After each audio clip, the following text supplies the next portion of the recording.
Continuamos entonces con teoría de la producción, microeconomía de Viale y Zurita, capítulo 5.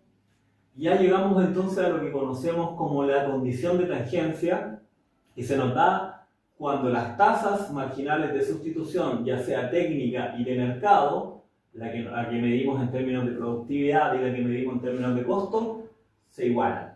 ¿Y dónde se igualan? En este punto de tangencia entre qué cosas, nuestra curva de isocuantas, donde mantenemos la cantidad producida constante, y nuestra recta, o curva si se refiere, de costos o isocostos, ¿cierto? Donde mantenemos los costos constantes. Entonces además vimos que fuera de este punto hay dos intuiciones importantes acá. Una de que existe una sola solución, un solo punto de tangencia. Porque esta es una recta y esta es una curva convexa, ¿ya? Entonces, ¿qué está garantizando que haya una sola solución? La convexa. Y por lo tanto, lo que viene después es que expliquemos cómo garantizamos la convexidad de esta curva, que es clave para que haya una sola solución. Porque de lo contrario, si esta curva fuese una recta, se superpone a la recta de los costos y por lo tanto tendríamos múltiples soluciones en el óptimo y ya no podríamos concluir mucho con el problema de optimización porque tendríamos infinitas soluciones posibles, ¿ya? Entonces, de ahí lo clave de que una sea recta y la otra sea convexa. Ya. Lo otro que podemos intuir, o quizás podemos desarrollar un poco más, es qué pasa fuera de este punto de tangencia, fuera del óptimo.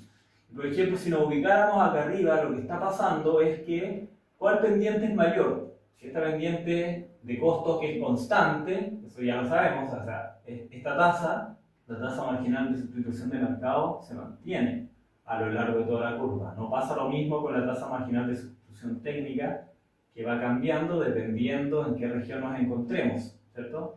Por la convexidad. Entonces, en esta parte, al menos en esta región, la tasa marginal de sustitución técnica es mayor que la tasa marginal de sustitución de mercado, ¿cierto? Esto es mayor que esta en pendientes. Y sabemos que esto mide en pendientes y de ahí viene lo de negativo, son pendientes negativos. Entonces, si la TMFT es mayor que la TMFN acá, ¿cómo podríamos interpretar eso? Bueno, podríamos decir, cuando nos movemos por esta curva, ¿qué es lo que está constante? La producción, pero los costos van variando. Cuando nos movemos por esta curva, ¿qué es lo que está constante? Los costos, pero la producción va cambiando. Entonces, lo que podemos ver en una parte, lo podemos ver en su contraparte, y hacemos comparaciones y nos van a decir si estamos en un óptimo o no. Por ejemplo, si yo bajara solo por la isocosto, desde este punto hasta este punto, lo que estaría aumentando en Z1 sería todo eso, ¿cierto? Y yo bajaría entonces de aquí a acá, lo que estaría disminuyendo en Z2 sería todo eso. Entonces sería mi tasa marginal de sustitución de mercado, ¿cierto? Y lo vamos a ver solamente como en distancias, ¿ya? Creo que mantuve constante ahí los costos, perfecto. Pero yo puedo observar ahora esto en su contraparte, que es la de producción, y hacer que los costos varíen, ¿cierto? Acá lo que cambió es la producción.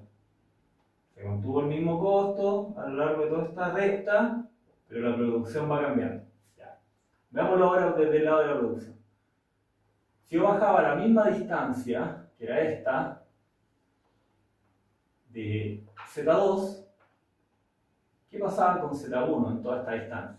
Partíamos acá en Z1 y terminábamos acá, por lo tanto lo que avanzábamos era esto solamente, Z1. Y claro, uno podría decir que está manteniéndose constante en todo este traslado, por el lado de esta curva, la producción, pero los costos en este caso, leídos desde esta curva, son variables, por lo tanto, miren lo que está pasando, estamos bajando una cantidad significativa del factor 2 y aumentando una cantidad no tan significativa o menor de Z1. Entonces, ¿qué quiere decir eso en términos de costos? Porque aquí sí pueden variar. Lo que aumenta los costos, lo que disminuye reduce costos. Entonces, el aumento de costos de Z1 se ve sobrecompensado por la reducción de costos de Z2. ¿Qué quiere decir? Entonces yo puedo bajar mis costos considerablemente desde acá hacia acá, manteniendo un mismo nivel de producción. Y esa sería una forma de entender por qué conviene bajar de acá a ese punto. Y acá obviamente tendríamos que hacer el mismo ejercicio en términos, movernos primero por la curva de producción, ¿cierto? Constante, y comparar lo que pasa con los costos, y pasaría el caso contrario, pero tenemos que siempre interpretar entonces de que en la solución ya llegamos a un punto en el que la sustitución es la misma y por lo tanto no podemos mejorar. No podemos mantener produciendo costos, ni tampoco podemos mantener costos aumentando producción. Eso es lo que se resuelve en ese punto. Y ahora entonces la segunda parte que nos garantiza que se dé ese punto de solución óptima. Y lo que nos garantiza que se dé ello es, dijimos, la convexidad de esta curva. Y así como en teoría del consumidor decíamos, para garantizar la convexidad de una curva de indiferencia, siendo, y ya lo hemos dicho en reiteradas ocasiones, las curvas de indiferencia son estos cortes transversales que hacemos en determinado punto de nuestra función original, que en este caso es la función de producción. Para esta es la función de producción y para esta la función de costos. Pero esos cortes transversales que nos mantienen constantes en niveles A, en nivel B, en nivel C, donde A mayor a B, mayor a C, ¿cierto? Estos son los niveles, entonces se llaman curvas de nivel, ¿cierto? Mantienen un nivel constante. Entonces ahora, ¿por qué? Para que tenga esta forma, necesitamos que haya cuasi concavidad, ¿ya? Y entonces esa cuasi concavidad nosotros la observamos en el Hessiano Orlado. ¿Y el Hessiano Orlado cómo lo construimos? Esto difícilmente lo vamos a terminar en este video, entonces va a ser un desarrollo de dos partes, pero lo vamos a iniciar ahora. Para construir un Hessiano Orlado podemos tener dos caminos, y es el de una ecuación con restricción o sin restricción. Como podríamos entonces encontrar el camino por el lado de la minimización de costos o por el lado de la maximización de producción. También hemos dicho anteriormente que para maximizar la ganancia bastaba con que solamente en la Q reemplazáramos la igualdad de QF, que depende de Z1 y Z2, y por lo tanto si lo reemplazábamos por F y luego restábamos los costos, W1 Z1 más W2 Z2, si hacíamos eso ya no necesitábamos una restricción, la restricción está implícita ahí, ¿cierto? Entonces, el caso 2, el de la maximización, nos va a dar un hessiano sin restricciones, más rápido, más directo. El caso 1, que es el que vamos a ver inicialmente, es el que es un hessiano con restricciones. ¿Por qué es con restricciones? Porque el caso de minimización de costos es igual a esta parte que son los costos, ¿cierto? W1 Z1 más W2 Z2 sujeto a, y aquí viene lo de restricción, Q es igual a F, que depende de Z1 y Z2. Partamos entonces con esto. Un hessiano Orlado, que es dentro del cual observamos la condición de segundo orden que nos garantiza que esto es convexo, ¿cierto?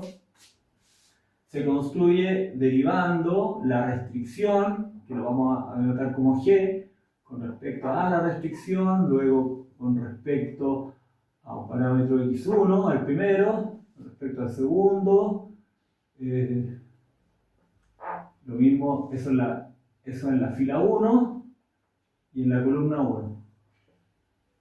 Y esto es lo que se llama la orla. Esto es lo que rodea a la matriz o a la submatriz que nos queda de segundas derivadas a t dentro. Entonces, x1, g, x2. Ya, y tenemos la orla del hessiano Orlado y ahora hacemos la submatriz de segundas derivadas. Esa se hace con el lagrangiano. Entonces decimos, derivamos el lagrangiano primero con respecto a x1 y luego de nuevo con respecto a x1. Es decir, la segunda derivada de x1. Y después, al lado, el lagrangiano con respecto a x1 y luego con respecto a x2, la cruzada. Después la otra cruzada, derivamos el lagrangiano con respecto a x1, perdón, ahora a x2 y luego con respecto a x1. Y por último, el lagrangiano con respecto a x2 y luego de nuevo con respecto a x2. Y ahí construimos el hessiano orlado.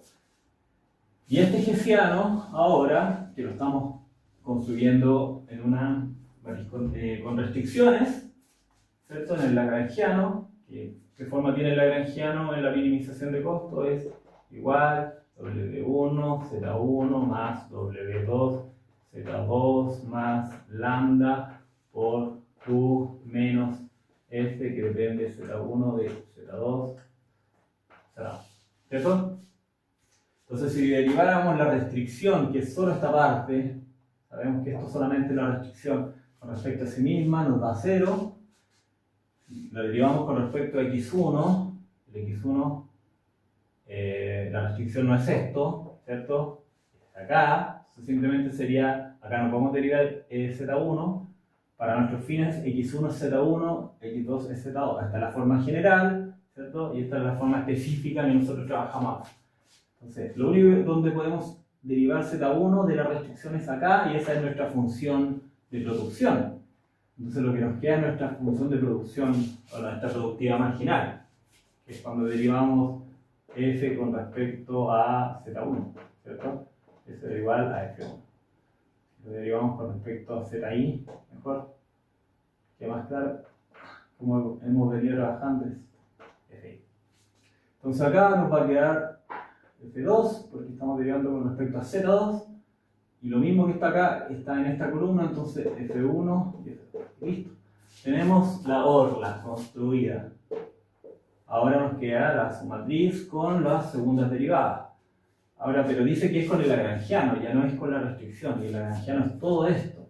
Entonces nos va a quedar, en estricto rigor, bueno, hagamos el ejercicio de esta, que es lagrangiano con respecto a x1 y luego con respecto a x1 nuevamente. Entonces sería por CPO, condición de primer orden, ahí derivábamos por primera vez esto, y recordemos que nos quedaba WI menos lambda FI. Y eso es lo que igualábamos a cero. Entonces esta parte de acá es la primera derivada, después viene la segunda. La primera nos da eso. O sea, acá nos daría W1 menos lambda F1. Pero eso lo tendríamos que derivar ahora con respecto, para hacer la segunda derivada, con respecto a Z1. Y cuando lo hagamos no vamos a poder derivar el W1, porque no lo tiene. Solo vamos a poder derivar ese F, que nos va a quedar con lambda, ¿cierto? En estricto rigor. Entonces, lo que vamos a hacer es que nos va a quedar acá F, lambda, F1, 1. Y en el caso del 2 nos va a quedar lambda, F1, 2. Perdón, 2, 2. 2. Y acá nos va a quedar lambda, F1, 2 y lambda, F2, 1. Y entonces, nosotros podríamos seguir trabajando con este lambda, que nos podría molestar un poco en el álgebra que viene ahora, porque ahora vamos a calcular el determinante principal y eso nos va a decir, esta es la condición que necesitamos cumplir para que garanticemos convexidad en la función de, para que garanticemos convexidad en la isocuanta, que hacia ella queremos llegar. Entonces simplemente podríamos eliminar los lambda, porque no están acá, ni acá, ni acá, ni en ninguno de los demás, sino que están solo en la submatriz, y podríamos eventualmente prescindir de ellos, a menos que estuviese acompañando